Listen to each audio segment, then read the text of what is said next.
Good morning friends, कैसे हैं? तो आज हम लोग वादे के मुताबिक आज एरर एनालिसिस पे न्यूमेरिकल हम लोग करेंगे और कुछ होमवर्क भी लेकर के घर जाएंगे। हम लोग कुछ होमवर्क भी ले जाएंगे आज। तो न्यूमेरिकल में हम लोग देखते हैं, सबसे पहले पिछला वाला एक्सरसाइज का कुछ रिमाइंड कर लेते हैं। हम लोग रिमाइंड कर लेते हैं। तो रिमाइंड करने के संदर्भ में हम लोग देखते हैं कि जब ए में याद कीजिए जस्ट इसके पिछला वाला लेक्चर आप देख लीजिए यूनिट एंड मेजरमेंट का। तो याद कीजिए, जब ए में यदि डेल्टा ए एरर है और बी में यदि डेल्टा बी मेजर है और x equal to a plus b है, तो x में डेल्टा x जो होगा एरर वो plus minus delta A plus delta B के बराबर होगा। और यही रूल सब्सट्रैक्शन में भी लागू होता था। बिल्कुल होता था सर, बिल्कुल होता था। यही रूल सब्सट्रैक्शन में भी लागू होता था। चलिए अब हम लोग जरा तीसरे पे विचार करें। अगर ए में डेल्टा ए एरर है और बी में डेल्टा बी एरर है और एक्स में डेल्टा एक्स एरर है, तब fractional error of a plus fractional error of b को हम लोग जोड़ देते हैं तो फ्रैक्शनल एरर में एरर ऑफ एक्स निकल जाता था। और यही रूल मल्टीप्लिकेशन और डिवीजन दोनों में थे।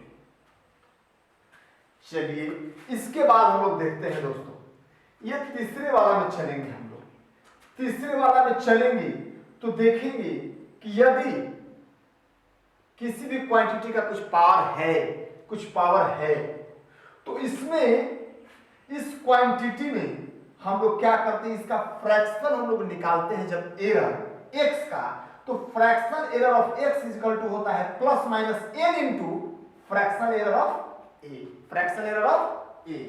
इसके बाद हम लोग देखे थे, एक लॉग मेथड भी देखे थे और एक डिफरेंशिएशन मेथड भी देखे थे।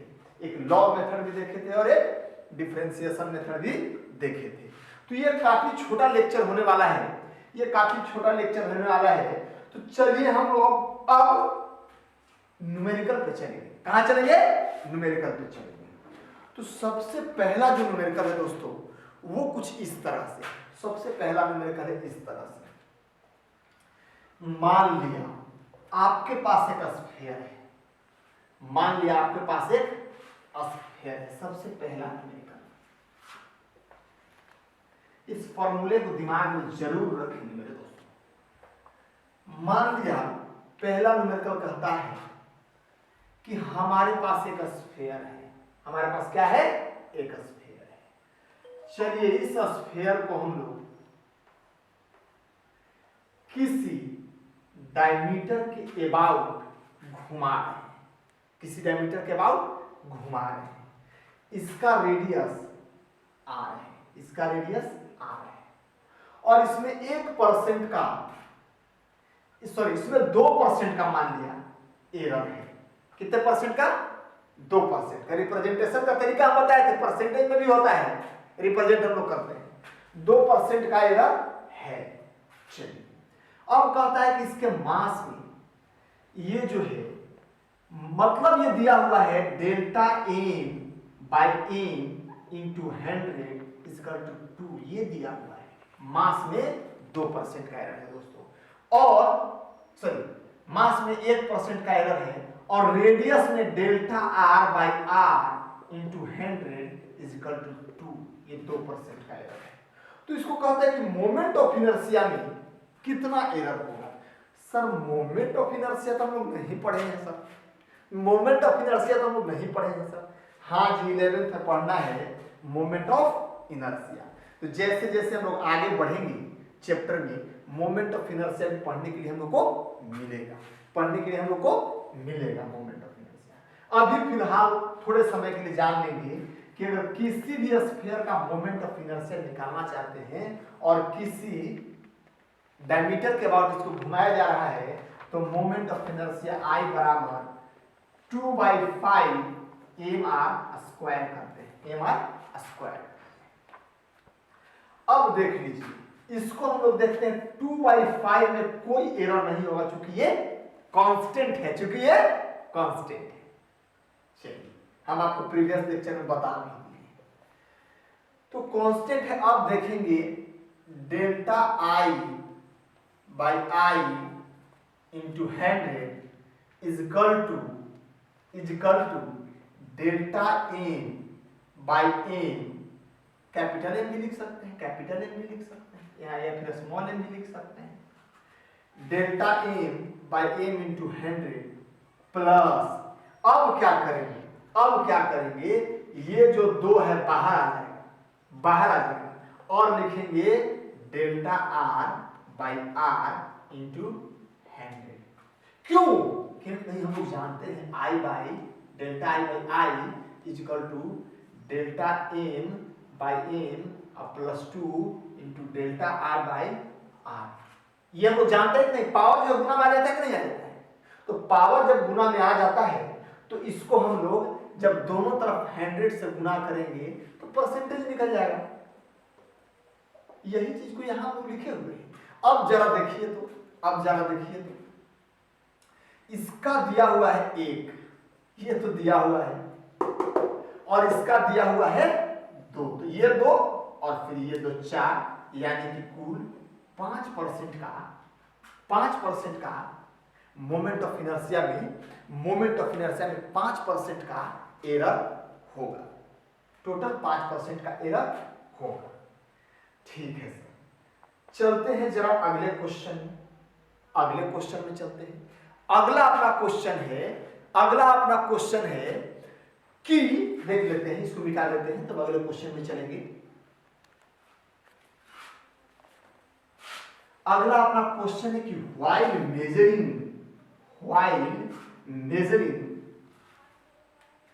while measuring the acceleration due to gravity by a simple pendulum, a student makes a positive error of 1% in length and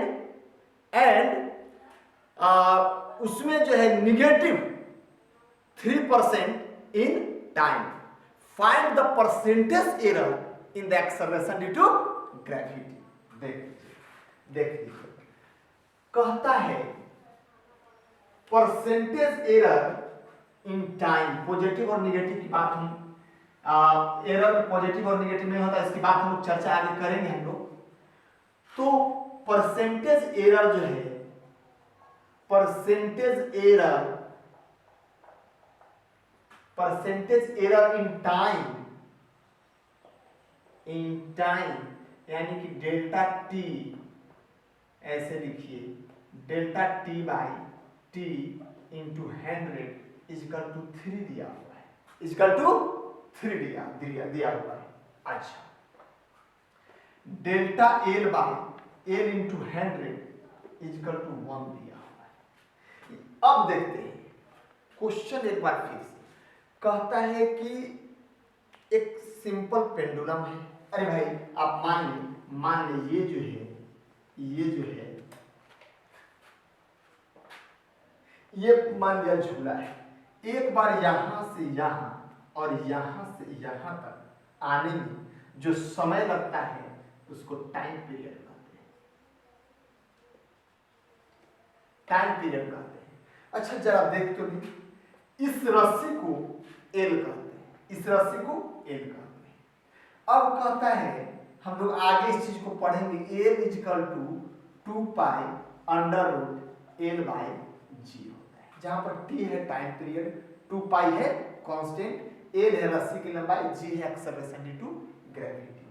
जब एक बच्चा टाइम पीरियड मेजर कर रहा था तो वो नोटिस किया कि टाइम पीरियड में 3% का एरर हो रहा है, लंबाई में जो है 1% का एरर। तो परसेंटेज एरर इन टाइम को ऐसे ही तो लिखते हैं जो 3 है, और परसेंटेज एरर इन लेंथ ऐसे ही लिखते हैं जो 1 है। तो एक्सेलरेशन ड्यू टू ग्रेविटी में परसेंटेज एरर कितना होगा? तो जरा हम लोग जी के फॉर्म में इसको लिख लें, जरा जी के फॉर्म में इसको हम लोग लिखें। जी चेंज होगा तो टी चेंज होगा, ए चेंज होगा तो टी चेंज होगा, ये रिलेशन बना है। अब जरा देख तो नहीं इसको, अब हम लोग स्क्वायर करेंगे दोनों तरफ 4 pi square l by g. अब g is equal to 4 pi square l by t square. 4 pi square तो कांस्टेंट है, इसके साथ साथ कुछ नहीं करेंगे ना जी ना, इसके साथ कुछ नहीं करेंगे। अब जरा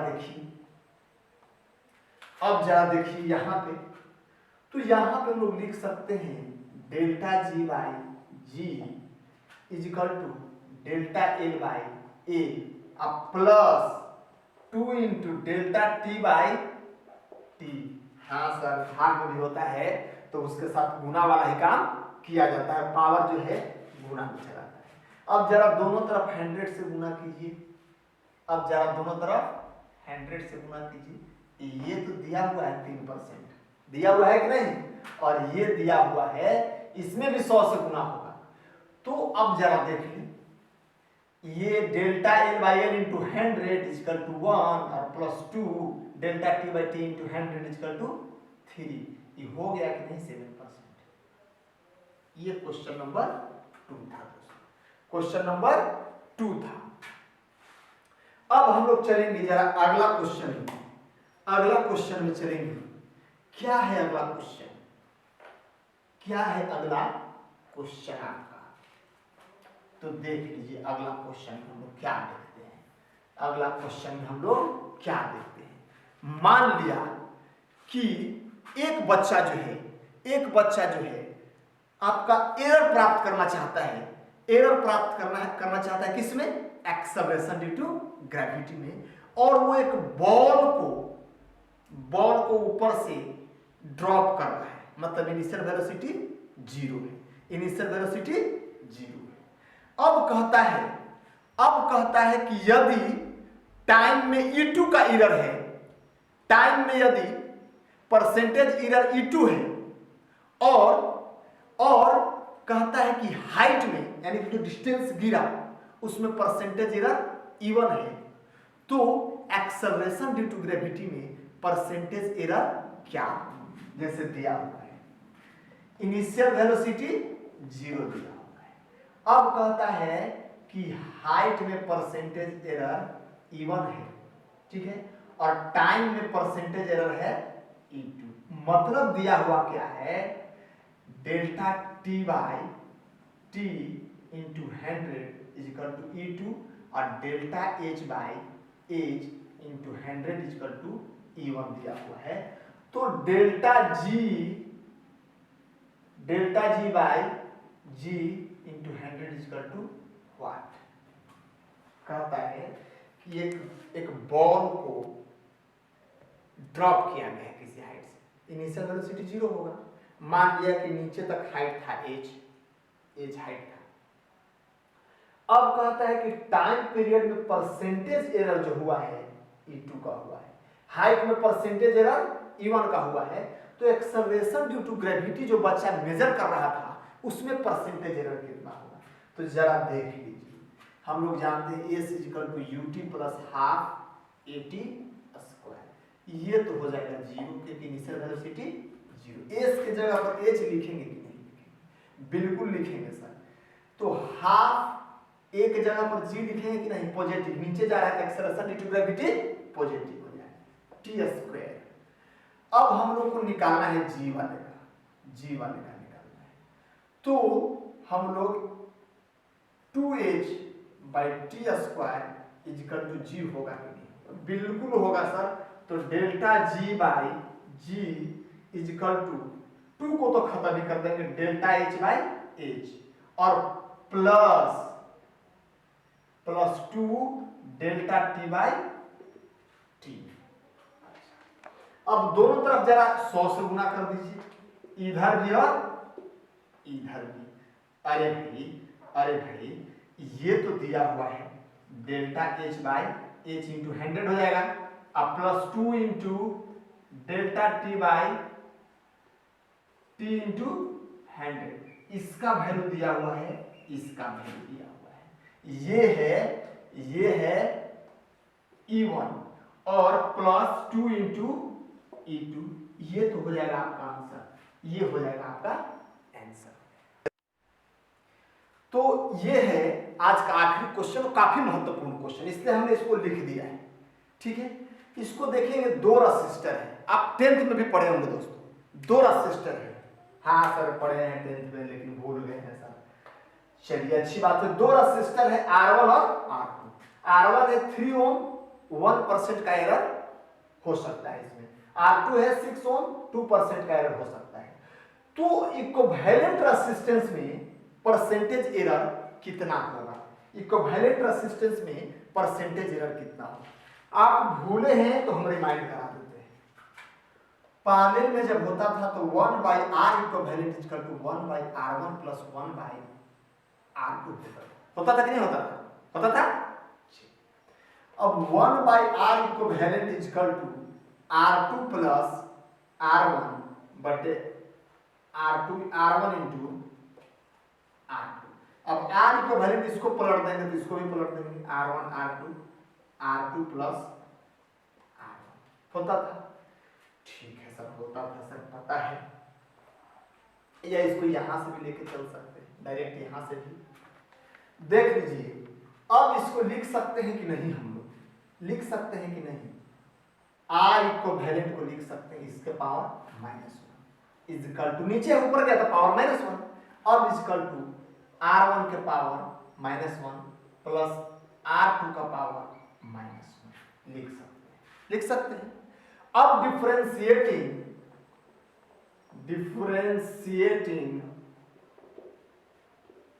both sides with respect to t। अब सर डिफरेंशिएशन हम लोग पढ़े नहीं है, जस्ट अगले लेक्चर में आपको डिफरेंशिएशन बताएंगे। ये चेन रूल से थोड़ा सा बना लेंगे, इसको दिमाग में आप लोग रखेंगे। मैथ्स वाले अगर पढ़ लिए तो अच्छी बात है, बायो वाले दिमाग में रखेंगे, उनको थोड़ा सा डिफरेंशिएशन बताया जाएगा, मैथमेटिकल टूल्स हम बताएंगे तो देख लीजिए। अब इसको डिफरेंशिएट करते हैं तो R इक्विवेलेंट dR इक्विवेलेंट और dR इक्विवेलेंट बाय dt करेंगे कि नहीं करेंगे? ये डिफरेंशिएशन का रूल है, चेन रूल से आगे हम लोग बढ़ा दें। टाइम के रिस्पेक्ट में किया है, इससे ये कैंसिल हो जाएगा, इतना बाय इतना हो जाएगा, इज इक्वल टू dR1 बटे dR1 का power 1 into dR1 by dt अब प्लस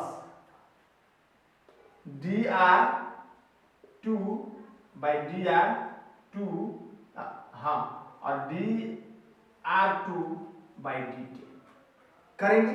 चलिए अब जरा इसके जगह पे लिख करके देखें, हम लोग इसके जगह पे लिख करके देखें क्या लिखेंगे।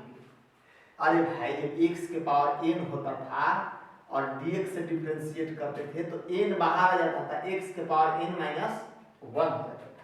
तो जरा देखिए -1 आ जाएगा बाहर, r के पावर n माइनस 1, तो n तो पहले -1 है फिर -1 तो -2 और dr equivalent by dt is equal to, फिर इसके साथ भी वैसा ही होगा, माइनस r इक्विवेलेंट है माइनस हो जाएगा R1 के power -2 dR1 by dt plus, अब यहां पर देखेंगे फिर बाहर हो जाएगा तो इसको माइनस ही कर देते हैं, माइनस R2 के पावर -2 dR2 बाय dt।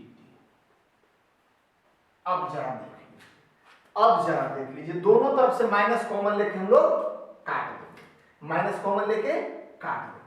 तो माइनस जब कॉमन लेके काट देंगे और dt से dt कैंसिल हो जाएगा, तो अब जरा देखिए 1/r इक्विवेलेंट के पावर 2 और dr इक्विवेलेंट, क्योंकि dt तो दोनों तरफ से कैंसिल हो गया, इज इक्वल टू 1 r1 के power 2 dr1 plus minus minus भी कैंसिल हो गया था, 1